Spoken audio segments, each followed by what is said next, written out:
Welcome, Money Buddies, to this week's episode of Money Talk. This week, we're talking about making mistakes, getting back on the right track, and overcoming shame. I'm your host, Skylar Fleming, and let's get talking.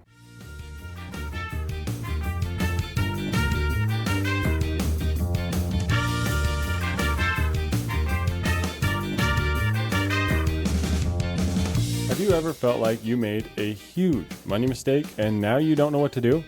Well, I've often said that this podcast is a great way for us to learn from each other's money mistakes and avoid them. But sometimes you don't quite catch how to avoid it in time, and that's okay. Today, we're going to dive deep into what to do when you've made a money mistake and how to overcome them.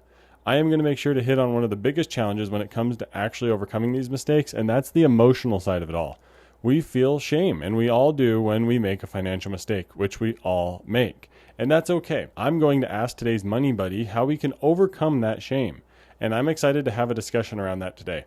We're going to finally address what to do when you make mistakes, because we're all going to make one at one time or another. But in today's Skylar story time, I want to give a shout out to those of you listening to the podcast. I was looking at some of the stats of the podcast, and I noticed there are a few of you listening from some interesting places. So I wanted to give you a shout out, and I'd love to get to know you. Please send me a message or an email about where you're from if you hear your location, and I'd love to hear how this podcast has helped you and how you found it. Some of the coolest places that I saw that we were getting listens from include Frankfurt, Germany. You're at the top, which is actually kind of crazy. Great job. If there are multiple of you listening in Frankfurt, that's awesome, but I want to hear from each of you specifically so that I can learn a little bit about how my finance podcast is helping people from all over the world. Also, San Diego. I love San Diego. I got to go a couple months ago, and if you're from that area, let me know. I'd love to get to meet you and learn who you are. And I think it would be awesome to get some names behind the locations of where people are listening to the podcast. Even if you don't have a financial question, just let me know where you're from and your name. I'd love to kind of build a map of saying, hey, I'm talking to people in all these different states all over the United States, or maybe in these different countries all over the world. But let's get back to the episode. Today's money buddy is Monica Kaufman. Monica is a CFP, and she's the founder of Harmony Wealth Academy, a brain-based financial coaching platform for high-earning women ready to build confidence and clarity with money. With over 2 decades of experience, including roles at Merrill Lynch and Goldman Sachs, Monica blends technical expertise with real-life insight to help clients break free from financial confusion and build systems that work. Her approach centers on honest conversations, mindset shifts, and the belief that financial peace begins with trust in yourself, not just in the stock market. But this week's money talking points are: what's a money mistake that you've made? 2, how can a money talk help you with your mistakes? And 3, how do you help others with their money mistakes? Quick note here with the money talking points. Next week, we're actually going to have a change with the format of how we do the money talking points. I'm going to take them straight to the guests, and we're going to have a quick hitting, easy, simple conversation around the money talking points to show you how you can take these points, share them with friends and family, and have quick, easy money talks about the episode. So look forward to next week, where there's going to be a slight change in how the money talking points work.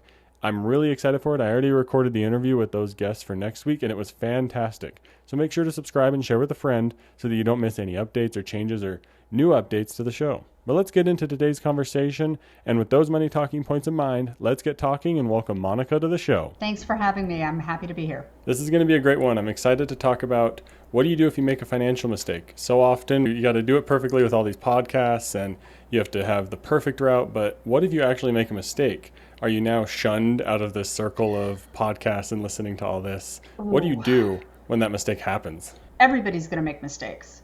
So in anything you do, if you're expecting perfection, you are setting yourself up for failure. That is absolutely not my approach to any of this. I make mistakes. I've made mistakes. The question is, own up and say, hey, I made a mistake. What is the mistake? And then you look at it and say, okay, why did it happen? What happened along the way that I did this? Was I feeling low when I went out and I went shopping? I know plenty of people, especially near where I live, will engage in retail therapy. Does that really make you feel better when you get that bill at the end of the day? Do you really need that stuff, or is it just going to become clutter in your life? It's a question of actually taking emotional ownership. You are going to make mistakes. You are going to fall down. You need to get back up. And if you're in a circle where you can't take ownership like that and then move on, you need a new circle. That's a great place to put it, especially with your retail therapy. Maybe you have this circle of friends that doesn't let you do anything else, and they don't encourage you to overcome a bad habit that maybe you're realizing you're having. And that could be a great point. Like you said, Yeah. find a different circle. You don't have to completely abandon your friends. Like you don't have to write them all a strongly worded letter or something and kick them out of your life. You can still have those friends, but maybe what you do with those friends becomes slightly different. How can we maybe adapt our circles when we notice we're making mistakes? So I have a story. I had a young advisor that I was mentoring a few years ago, and this was right before he and his now wife got engaged. And he said, we want to buy a house. We need to get a couple of things in order. We need to get the down payment together. How do we do this? And I said, well, where's the gap? Where's the opportunity? People look at budget and think constrictions. I look at it and I say, don't call it that. I want you to develop your strategic spending plan. So first off, one of the things I'll say to people is most people won't go in and chart it. All right. They just won't do it. It's too painful. Most banks have a switch that if you toggle it on, it'll tell you by category where your money is going. So what I would do is look and find out what those categories are, estimate what percentage of my spending is going to which category, flip the switch and see what's going on. So I had this individual and his girlfriend at the time flip the switch, and they realized that they were going out on the weekends with their friends from college and spending a lot of money in restaurants and bars together. I said, okay, so stop. You don't have to give up your friends. Tell me about your friends. They were all in the same place that he was in. They were all building lives, and they all wanted to buy houses, so they needed to save money and pay down debt.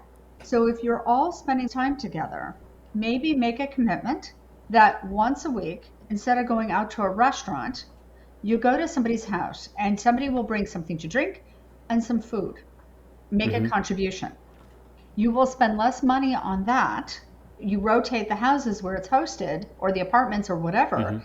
You'll spend less money on that. And then maybe at the end of 2 months or 3 months, you go to a restaurant instead. Or when one of you hits that big milestone and you get enough saved for the house down payment. And I think that's something that so many people don't realize is that you're all in the same sort of demographic and stage of life, right? So you probably have similar financial goals that you're all working towards.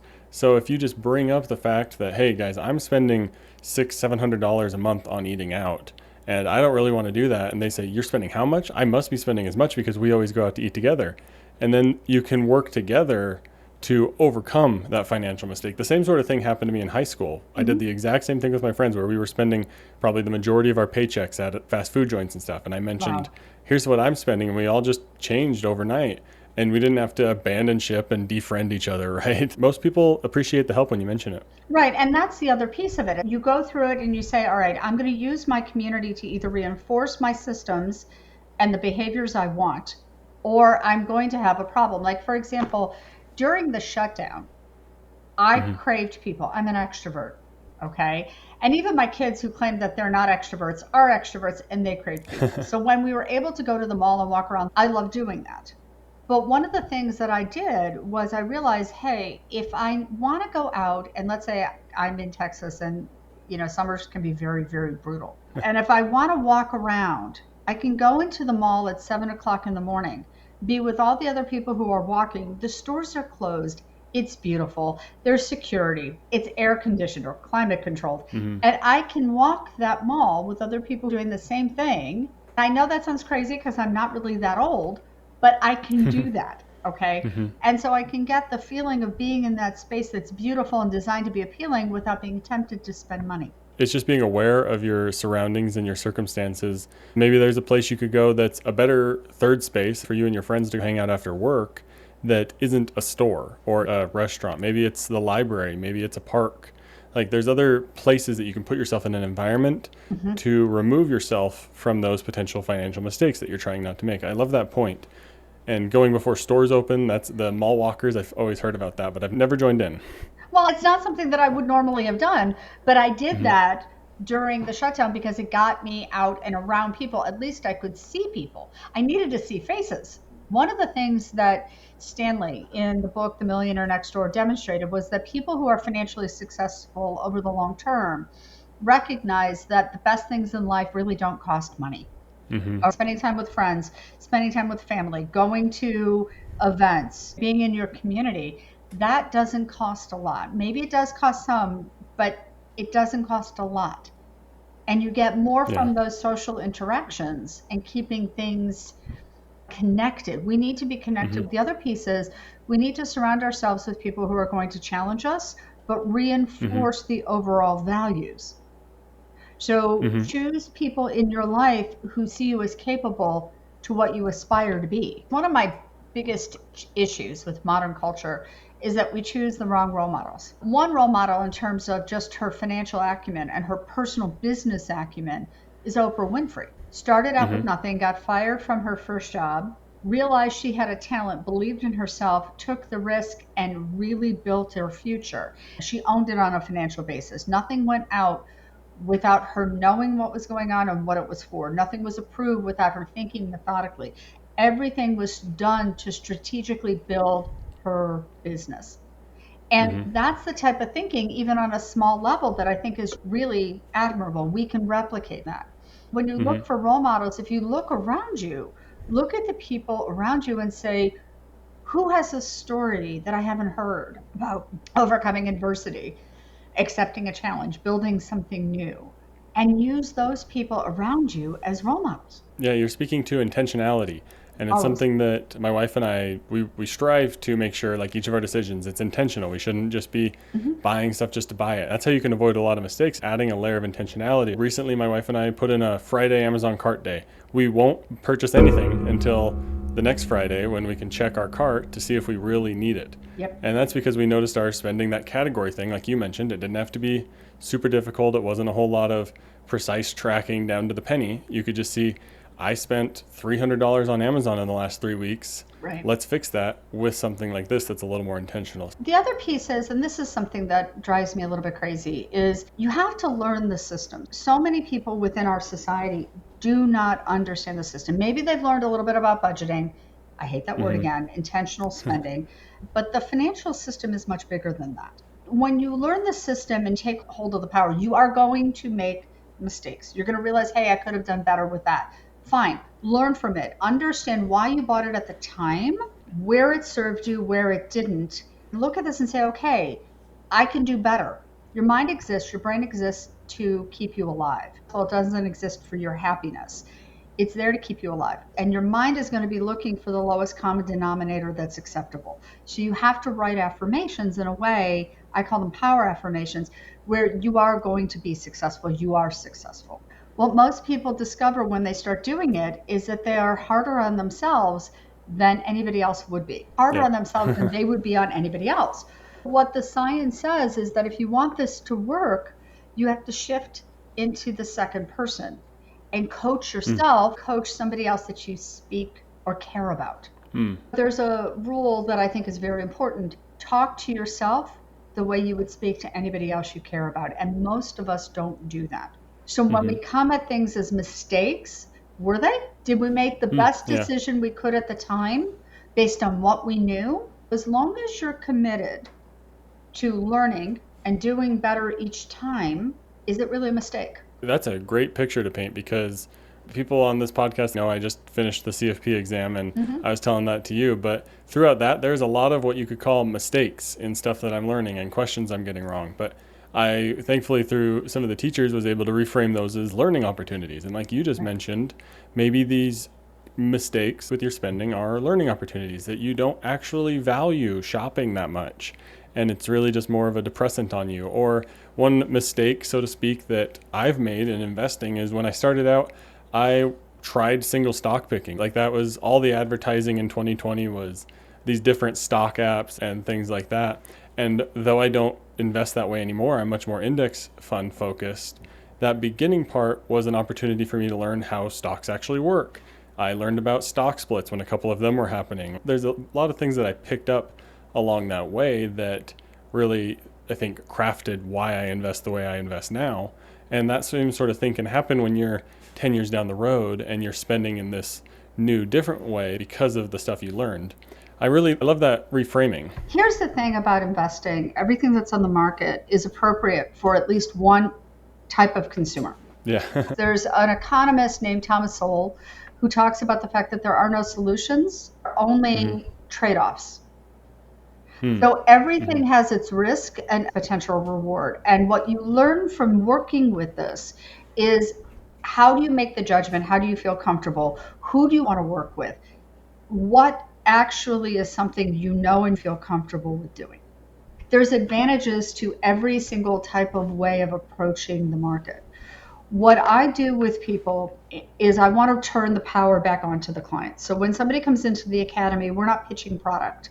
What we're doing is an empowerment program with a lot of emotional support and goal setting. It's designed to reinforce change over the long haul. I don't know if you remember this, but a long time ago, they used to say, oh, it's 7 days or it's 21 days to get to a new habit. Okay, the reality is they're saying that it's at least 66 days. When you absorb habits and you absorb behaviors and you live with them and they're reinforced throughout your entire life, and money has been there since the day you were born, and it has affected your parents and your grandparents. So all of that comes in to the way you see it and experience it throughout your entire life. To expect to change that overnight is almost impossible. That's part of the reason why I will talk about creating that circle of support. And you have to give yourself time and space to do that and to learn that. When you come into our world and into our system, we work with the emotional impacts and the emotional approach towards it, because what is money? It's just a tool, right? And then once we do that, we talk about what risk is. I've heard so many people say, oh, I want a risk-free portfolio. First time I saw that in a Bond movie where a villain said that, I flinched. My husband, who's an economist, was sitting next to me. He's looking at me like, not here. You don't have to get upset about this here. But when you hear people say, oh, I want risk-free, there is no risk-free approach to anything. Okay. Not even cash. Not even cash. And so the reality is you're managing risk, dealing with risk. There's different ways of approaching risk. So we work with that. Then we work on creating what I call defenses. So they're shields. You're going to get knocked down. You're going to stumble. So the question is, do you stumble and fall down and have to get back up? Or do you stumble a little bit, brace yourself, and keep going? The defenses are there to help you get back on track faster. Once you learn the defenses, it becomes a question of building out that foundation. The foundation is getting rid of debt or managing debt and having the emergency fund and figuring out what. And while you're doing that, you're also looking at mastering the system, whether it's the retirement system, the investment system, how taxes are going to affect you, and then, talking about legacy issues or what I call self-ownership issues. So really what I'm saying is I want people to start thinking about this in terms of stumbles. How do I get back on track? How do I learn and acquire more and more skills? That's a great way to put it, because think of them as stumbles, not this complete failure point that you're done for or that your financial situation is over. None of that is true. You always have the opportunity to change and move forward. Even if bankruptcy is on the table, you can still reset and move forward. Now, that's a really big one that we're probably not going to dive into today, but there's other mistakes out there. Susie Orman went through it. Dave Ramsey as well. His whole thing came crumbling down. Like, all of these people were able to build it back up. It's really just a question. People talk about resilience, and resilience is not the end all be all. But what is resilience to you? Yeah, I would say resilience to me is recognizing that mistake happened and then staying the course, not letting it beat you all the way back, maybe 30 steps, but just maybe 1 or 2. When you think about it, the old joke is resilience, you get knocked down 6 times, you get back up 7. What I do with people is we talk about a psychological framework, and it's grit, gratitude. Gratitude is the ultimate intellectual and emotional reset. It allows you to take on resilience, get back up, instincts, and tenacity. The whole point is to become agile, anti-fragile. Anti-fragile is the idea that the adversity you go through, the challenges you go through, those stumbles, make you stronger. So when you were a child, you got up, and then you fell back down. But what did you do? Did you hide in a corner? Did your parents let you hide? No, you keep going. Yeah. And so that's the whole thing with all of this. I mean, if you really think about this, the financial world and your financial way of behaving is really just a logical extension of everything else you've done up until now. You were born, you learned to master your body, your physical world, you interacted with family and parents and dogs, hopefully, or cats, and you learned to develop that emotional side, and then you developed the social side and the intellectual side where you learned. And then the professional side and the money side is just another piece of it, different from the other pieces. Yeah, and it doesn't have to be as complicated. I think it's easier to realize it's not as complicated when you take that view that you mentioned earlier, that money's a tool. Mm-hmm. It's not this end all be all goal. If it's just a tool, it's like your professional tools. It's like your skills with animals, like you mentioned, or your skills with Exactly. children or cousins and family. Like it's just another skill that you add to this repertoire of things that you got going on in your life. I like that view of it because it makes it realize that it's honestly not such a big deal. It is if you really screw it up and completely don't and just ignore it. But that's the thing is if you're just paying any amount of attention to it, like listening to this podcast is going to at least put you on a right track to do okay in your life, and you're going to be fine. Well, that's the other thing. Like, no matter what happens, you have to say, okay, tomorrow's another day. Okay, Mm-hmm. I learned, I fell, I learned. It's either I win or I learn, not Yes, that's a great way to lose. put it. So, yeah, that's what I'm looking for from people. You're not giving up. I mean, I don't have the Awesome. luxury of giving up. I don't know anybody who has the luxury of giving up. Yeah, right. Like, what does that even mean? Like, you just got to keep going forward with it. But I want to bring it back to a topic that we were talking about a little bit earlier with community. Hmm. And the podcast is called Money Talk. My whole goal is to have these sort of conversations where we're able to unlock something in someone's mind. And let's say someone has made one of those financial mistakes that we're talking about. It's a learning opportunity for them. How can talking about this with other people prove beneficial for them? Well, the question is, who are they going to talk with? Who's trustworthy? All right. So when I Mm, start off with this, one of the things I've had as a challenge is I want to put people in a community, except I can't control what other people say. And when it comes to money, I'm very, very, very aware that people are somewhat predatory and somewhat abusive. There's an old yeah. saying, Mm-hmm. be careful who you talk to. Not everybody wants you to succeed. Mm-hmm. So when you look at people, you want to look at people who and be around people who call out to the best in you and who expect you to achieve the best. You don't want people Mm-hmm. who have that limited mindset. That takes time and that takes discernment. Trust has to be earned over time. So if that's one of those pieces where I have to earn your trust and I have to keep earning it day after day after day.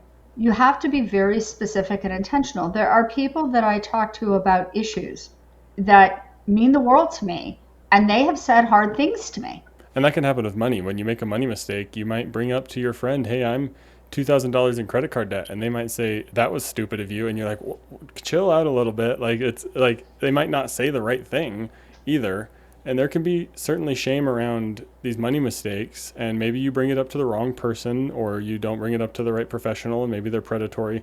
There's a lot that we can have to juggle. How do we maybe juggle that? How do we power through some of the emotion that comes up either from people making rude remarks or just the mistake in general? I think you have to look at people and you have to say how they treat you is not going to be any different from how they treat other people. So if people are rude Hmm. or unsympathetic or really unempathetic, you can't trust them. You can't expect them to treat you any Yeah. better.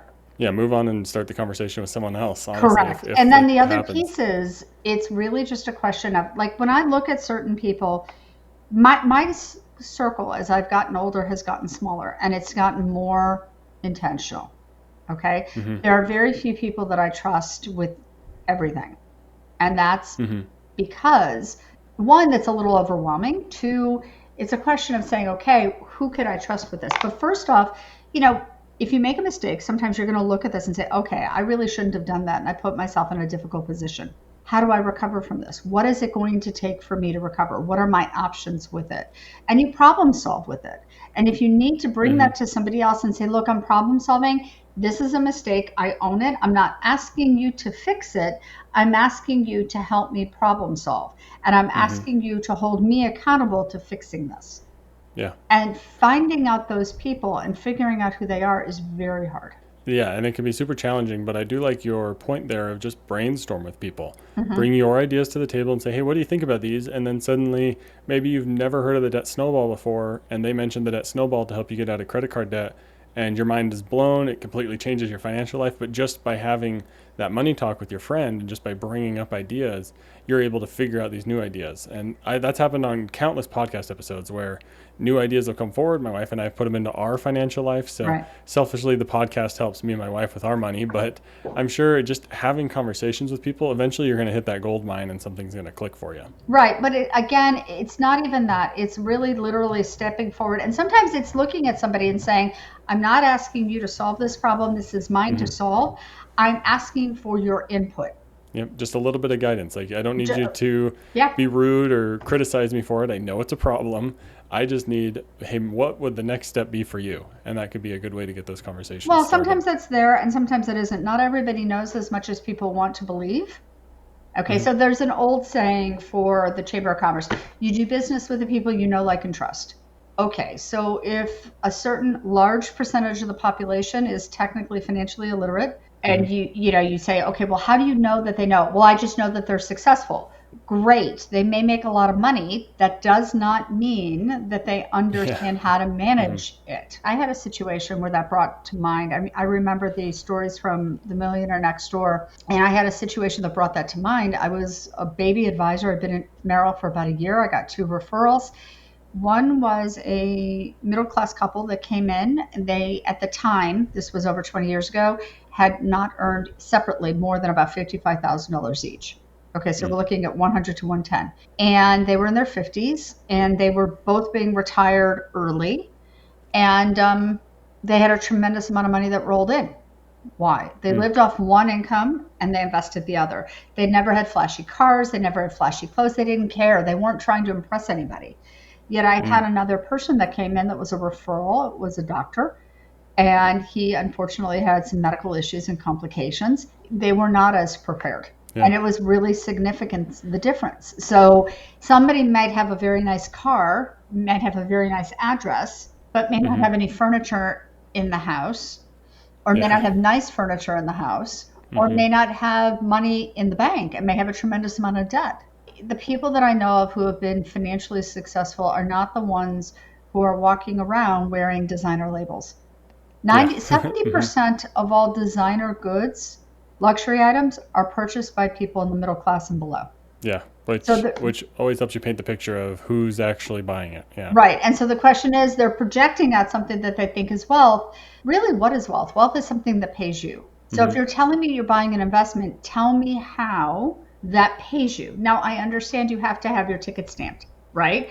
To do your podcast, you have to pay for the studio, you have to pay for the microphone. The hosting, the equipment, yep. Correct. Okay, so but that's an investment and you're doing it for a specific reason. You're building your brand, all of that. I accept that and I understand that, but and it's not even that you need my opinion or my approval. You have to be able to articulate this to yourself and say it out loud, maybe in front of a mirror without feeling ridiculous. Okay? It has to make sense, at least in a way where it's building something that will feed you and pay you. Yeah, then I like the idea of articulate it to yourself without feeling ridiculous. Like, deep down if that purchase is true. Like, there was something I was looking at on Amazon right before this podcast interview that was literally to your point of, could I articulate it to myself that it isn't ridiculous that I was about to hit buy now and get it here by Thursday.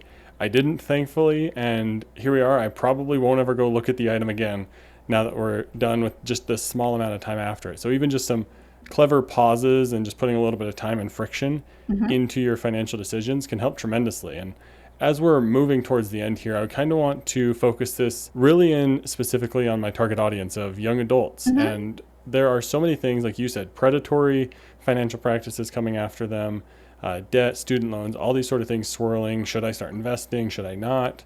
There's so much going on.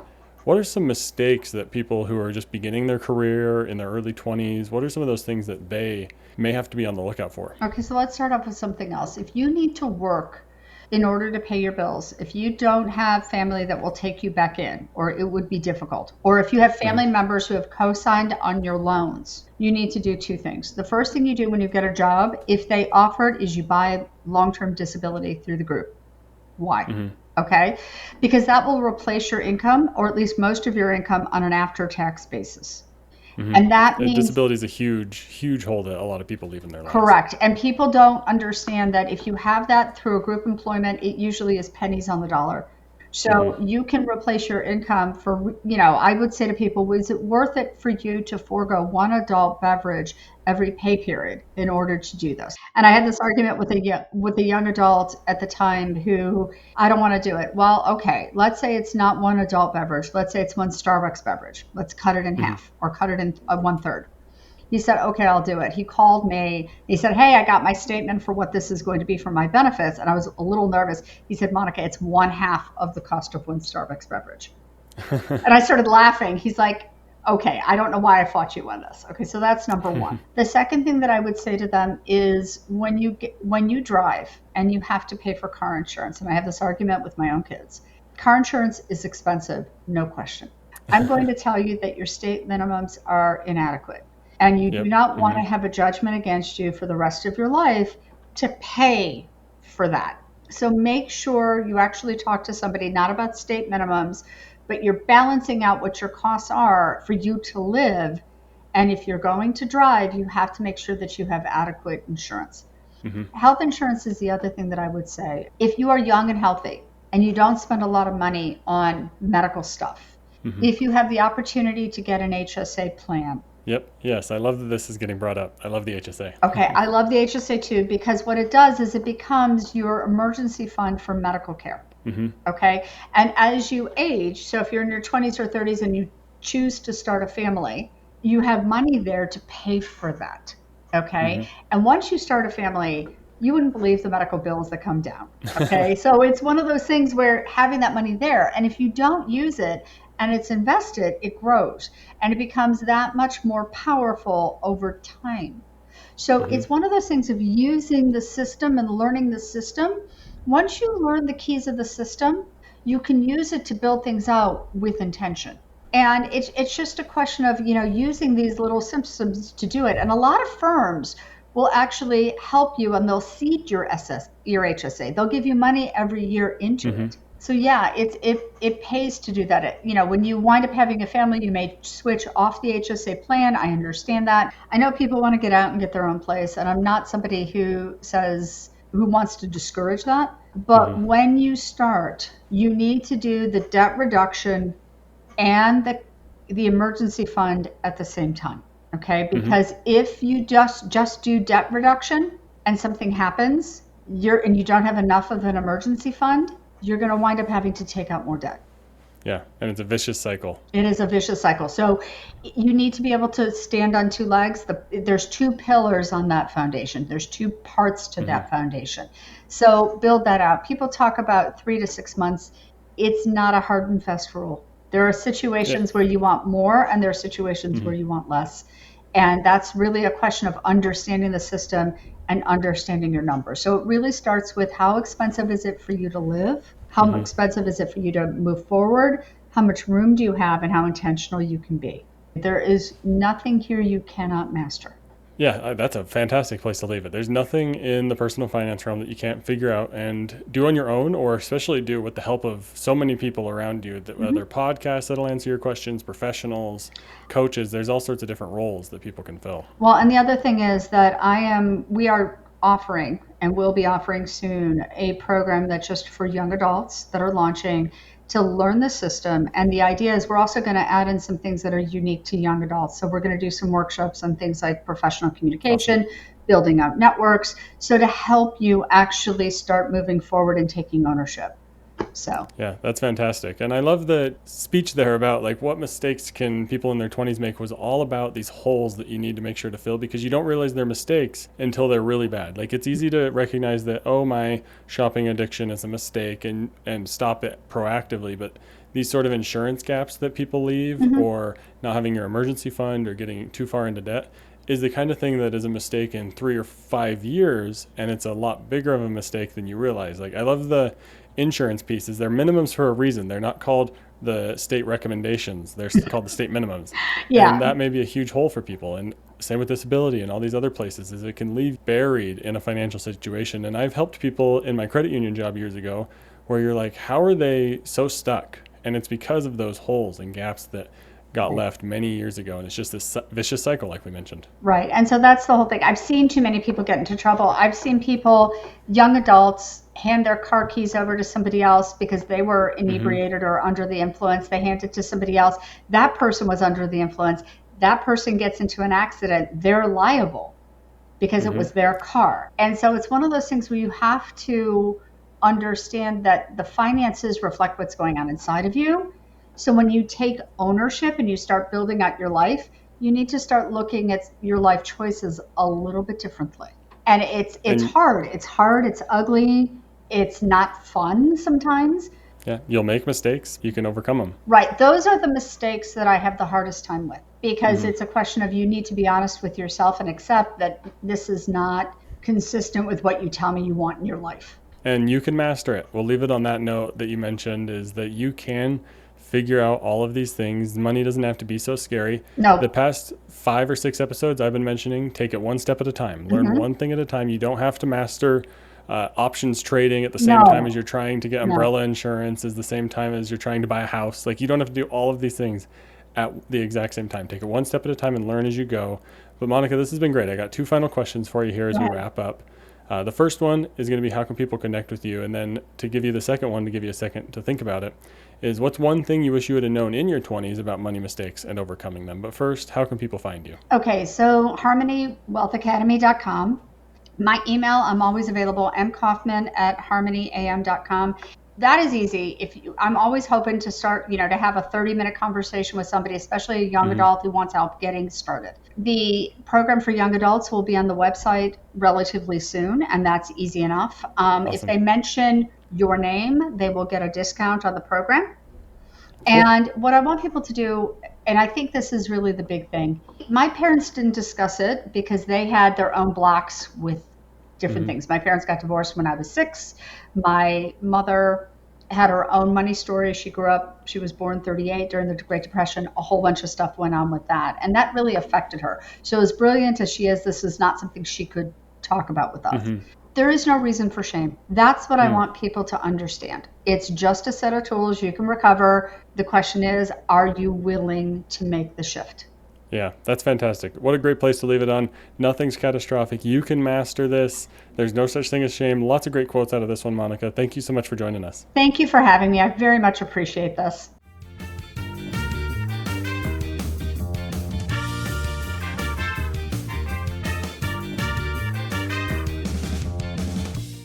Thank you so much to Monica for coming on the show. I know that was a great conversation. I really hope you enjoyed it as well. Let's get into the money talking points today, with the first one being, what's a money mistake that you've made? Well, I've shared this one before, but my biggest money mistake is trying to focus too much on the math. It would drive my wife nuts. There is more to it than math. There's emotion and behavior. And guess what? I actually started to get out of control with our Amazon spending. And I think the labels can kind of be thrown around in my marriage that I'm the saver and my wife's the spender, right? But we realized that I was actually the spender. Online shopping was a problem for me. I would just find something, say, oh yeah, that's a cool thing, buy now, easy peasy, right? I was starting to be the one that was getting out of control with our Amazon spending. So guess what? We implemented an Amazon cart day. And what that is that every Friday, we have a reminder set to go review our Amazon cart. We're never allowed to click purchase unless we both look at the cart and say, do we really need that? And guess what? It'll probably go away at some point. Right now, we just want to rein in our Amazon spending. So temporarily, we've implemented this Amazon cart day. And maybe in the future, we'll go back to not caring so much about it, and that'll be okay. And maybe in the future, we'll bring our threshold of what amount of money we need to check with each other on down. Maybe we'll push it up at some point. The whole point about this is that this stuff can be flexible. And because I realized I was the one buying things on a whim, this Amazon cart day allowed me to pause and put that 24-hour rule in place to think about it more before I even add it to the cart. Because I know I now have to run it through a parameters of, do we really need this? What is Rebecca going to say about it? And that's a good thing for us to check and balance each other out like that. Because it's so easy to just spend money.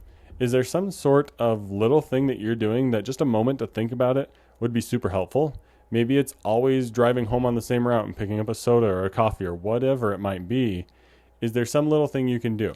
Is there a slightly different turn you can take on your drive home or your bike ride home that would save you a lot of money because it would make you think about a different area and you wouldn't be so focused on doing the exact same thing every single time? So consider an Amazon cart day, consider a Walmart cart day.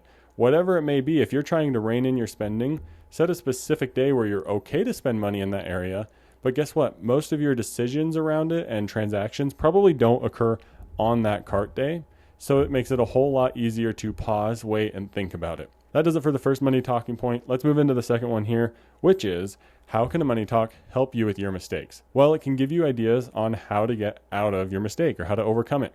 It can help you realize that you're not the only one making the mistake. It can also help you feel more confident that you can get back on track, because guess what? You can. You can overcome whatever financial mistake you have in your life, whether it's bankruptcy, all sorts of debt, credit card debt. Maybe your financial mistake is that you're spending too much money, or maybe it's that you're saving too much money. Any mistake you can overcome. You might also learn that someone else has made the same mistake, and guess what? They might be super wealthy now, and that could be super encouraging. Why not talk about money if you have the chance to realize that it's all going to be okay and that you can overcome whatever money mistake you made?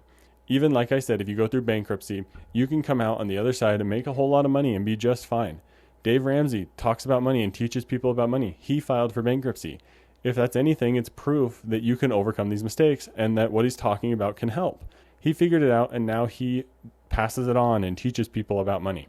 That does it for the second money talking point. The third one here, and the final money talking point, is how do you help others with their money mistakes? Well, one of the first things to make sure you do when you're helping other people with their money mistakes is do not be rude. Don't tell them they suck or they're terrible with money. Don't shame them, because that's just not helpful. And frankly, it's mean. Because if you're doing that sort of thing, then you're probably the person that in other podcast episodes we're talking about that maybe you need to ditch those friends or stop being friends with them or stop bringing up money conversations with them. And if you enjoy talking about money but you're being rude about it, and now you're suddenly no longer having money conversations with your friends, maybe you need to evaluate how you're helping people with money. So hopefully that's not a lot of you that are shaming and hurting people when it comes to talking about money, because it's all about being motivational and encouraging and helping people.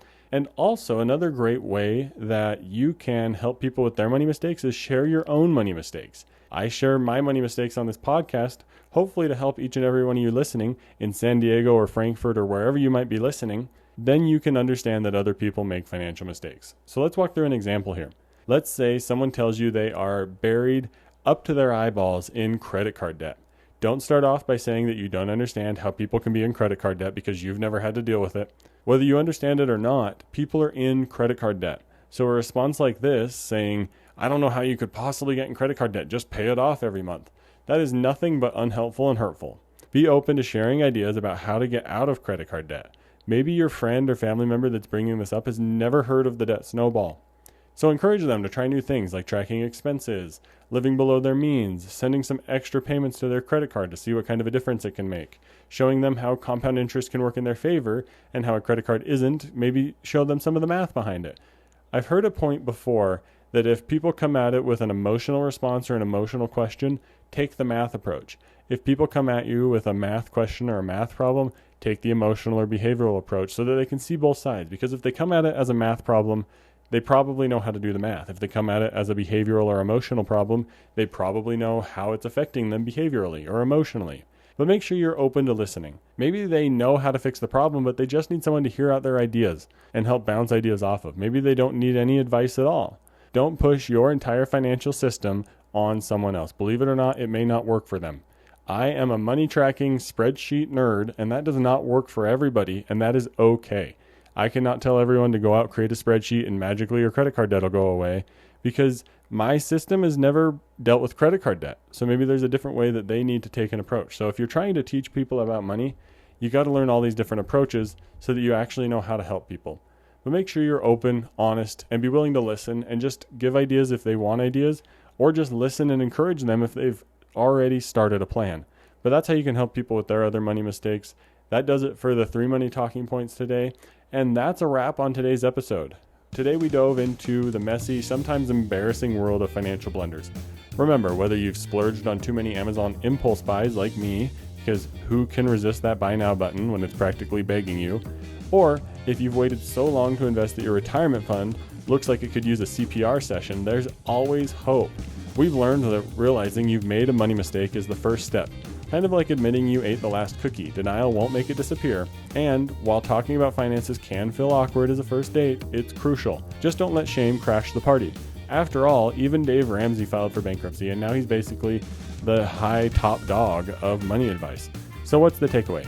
Don't be too hard on yourself. We've all been there. Whether it's drowning in credit card debt or realizing you spent your emergency fund on concert tickets, the key is to learn, adjust, and maybe implement some sort of a cart day or a check-in day so that you can keep your purchases in check.